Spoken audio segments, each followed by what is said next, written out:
In this video I'm going to show you how to change alarm sound on your iPhone. That is quite simple and easy to do, so let's begin. And first make a swipe from the top right corner and get into alarm settings. And now tap here on edit to make possible editing of some alarm. I'll select the first one, and now I can set up sound for that specific alarm. Right there I tap here, and now I can select any sound from that list. Just tap here and sound will be set for that alarm.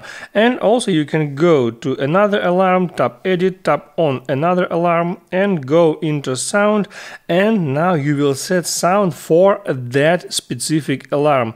As you see, I got two alarms and I can adjust specific sound for each of them. Make sure you like this video if it was helpful for you, and don't forget to subscribe.